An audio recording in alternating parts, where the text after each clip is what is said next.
episode 5 of Ask the Business Doctor. And the question we're going to be talking about today is what wisdom companies are at risk of losing.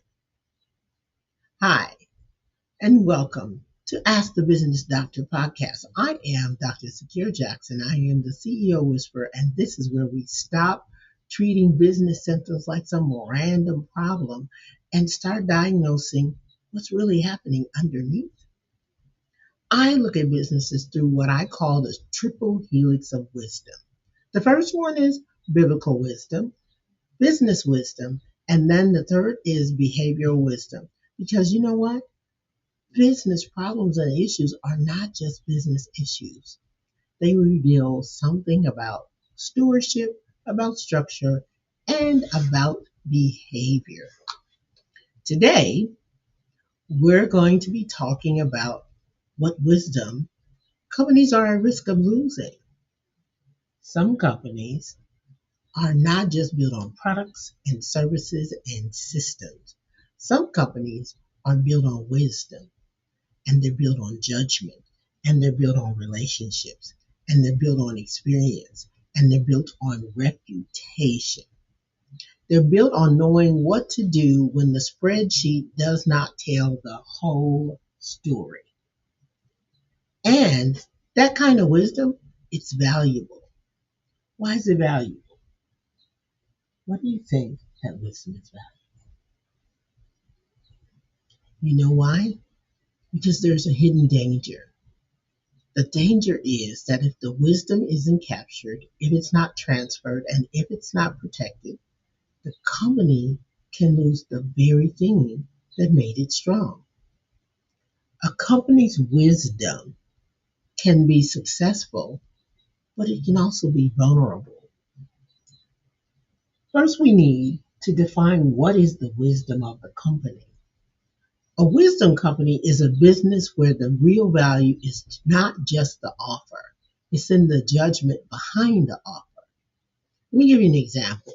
A consulting firm where there's a founder who has decades of customer knowledge. That's wisdom. A family business where the decisions are based on decades of customer experiences. A consulting firm where the founder knows how to read what is really happening.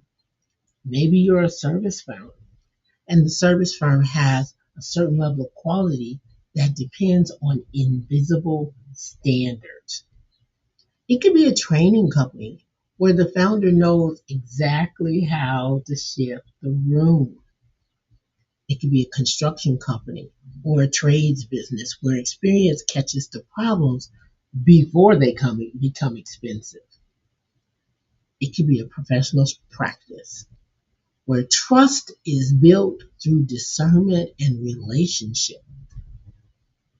Do your clients trust you? That could be your wisdom vault. A business may sell a service, but what the clients are really buying is the wisdom behind the service. So what are companies that have wisdom at risk of losing?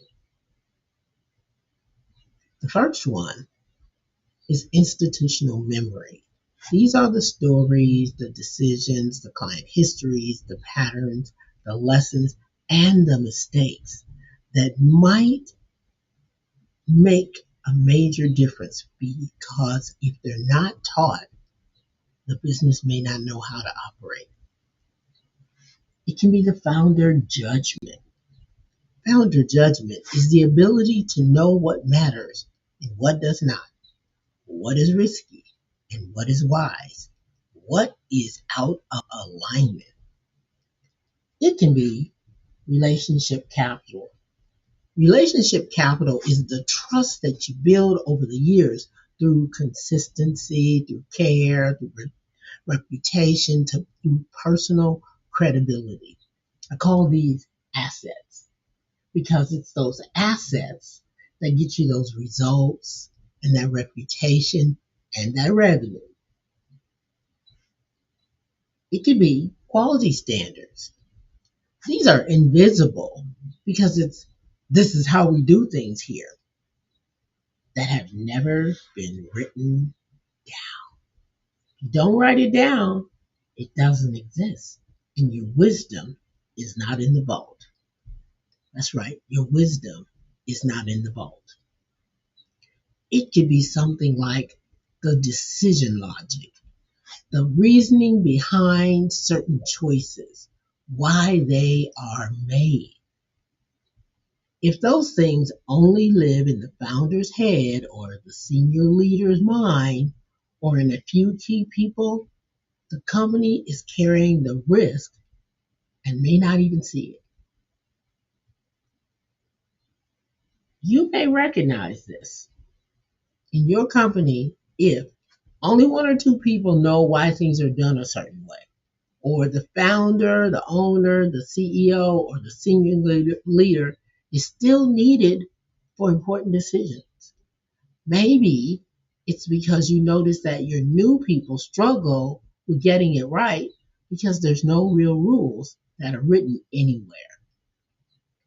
Maybe it's because your clients trust the person more than the practices. What if it is because your quality drops when certain people are not involved? People say that that's just how we do it here, but they really can't explain why. That's going to be a knowledge vault issue. A lot of the knowledge is passed through your memory, your conversations, or when you're in crisis. It could be that you have success, but not enough documented wisdom. Not enough documented wisdom.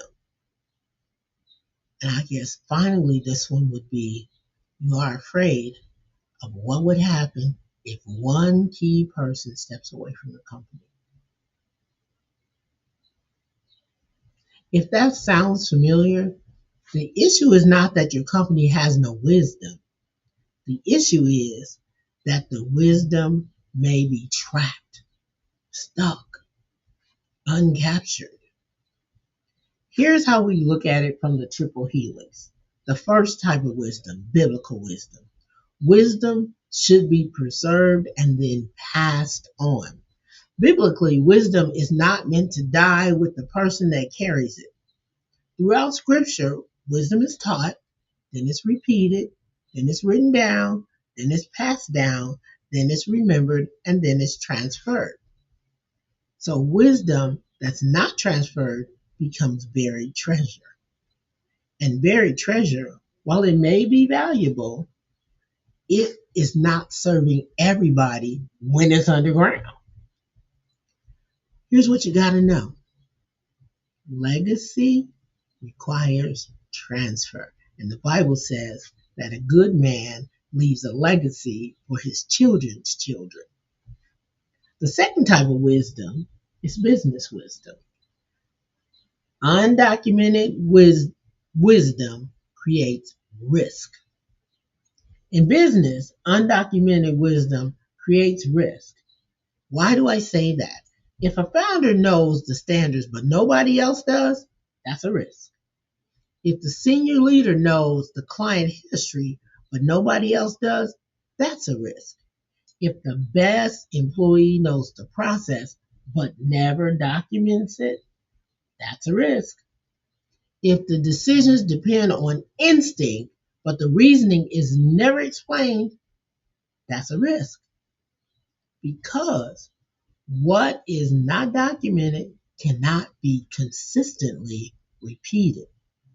The third type of wisdom that we want to make sure we talk about that is really potentially at risk for companies is when the experts forget what they know. When you forget what you know, because you know a lot, and there's a whole lot to carry. Behavioral people will have deep expertise, but often how much they know, because you know so much and you just do things automatically. So you don't really think about it as knowledge. When you've done something for years and years and years, you may stop noticing all the little micro decisions that you are making. Because you think it's obvious. Because you think everybody sees it. Because you think they should know. But they do not know. They are always looking but never seeing because they don't know what to look for. They're not always just being difficult. Sometimes they're trying to read a manual that only you know exists because it exists in your nervous system, in your mind. The more natural your wisdom feels to you, the more intentionally you must be about documenting it, capturing it, putting it in a safe container for somebody else to utilize. This is what we want to check on. Do you have a wisdom capture system? Do you have a wisdom capture system? How about we do a checkup? Here's an easy way to do it. We're going to go through this process. Step one, identify where your wisdom lives. Who knows what others do not know? Where does the real judgment come in? Where does it sit? Who carries the standards, the history, the client stories, the exceptions, and the decision logic? And then step two is what invisible standards do you use? What makes this work excellent here? What do we always do? What do we never do? What do we notice that others might miss? Step three is to look at the decision logic.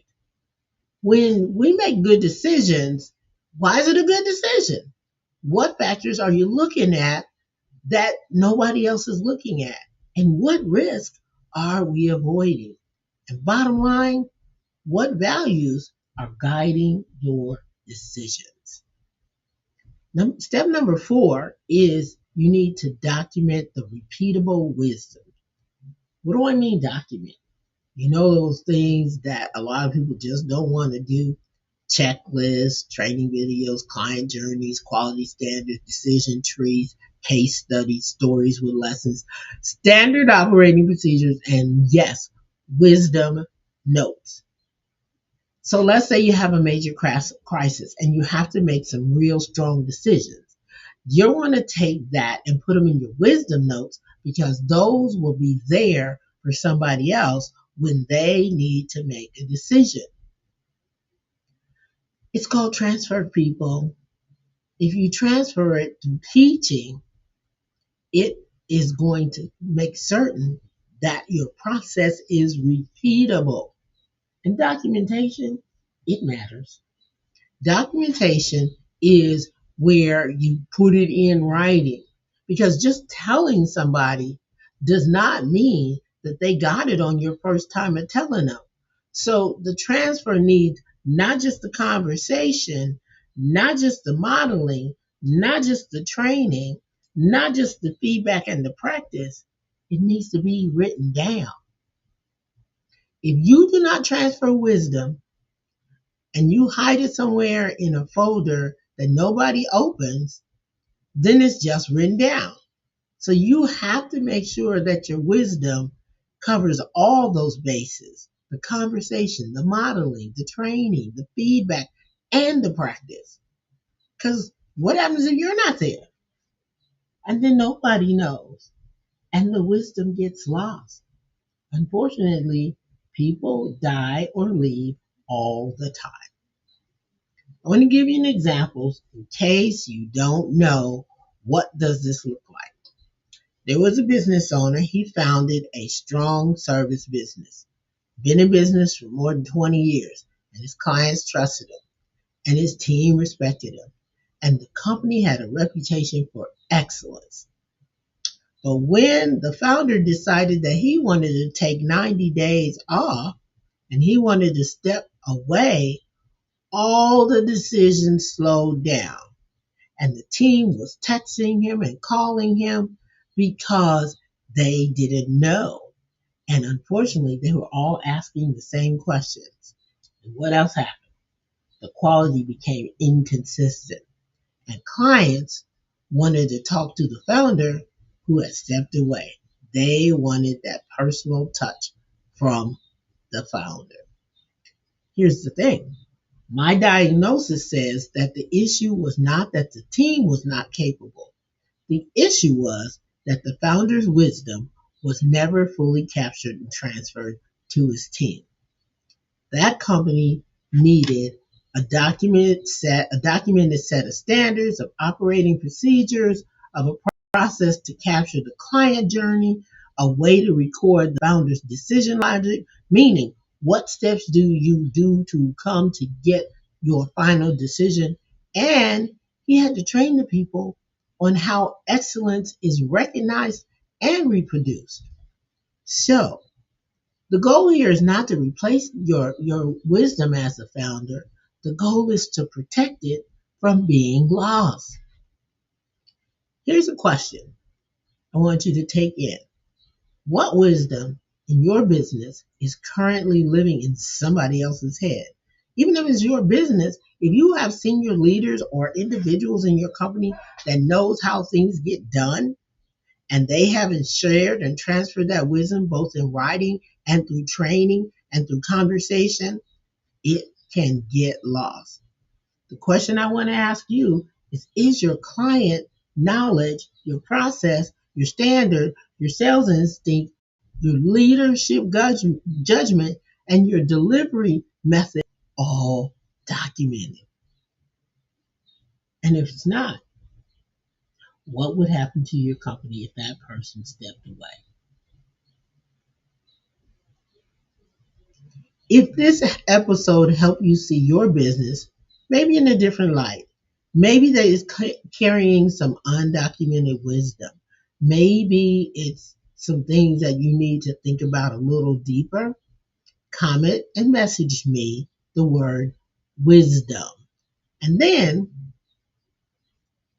remember, you don't just need the information, you need to capture the wisdom. You need to make sure that your business is owning and capturing the wisdom it's already earned. I'm Dr. Sakira Jackson, the CEO Whisperer, and this has been the Ask the Business Doctor podcast.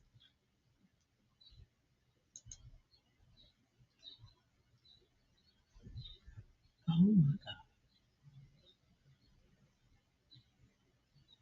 I don't know if it was recording or not.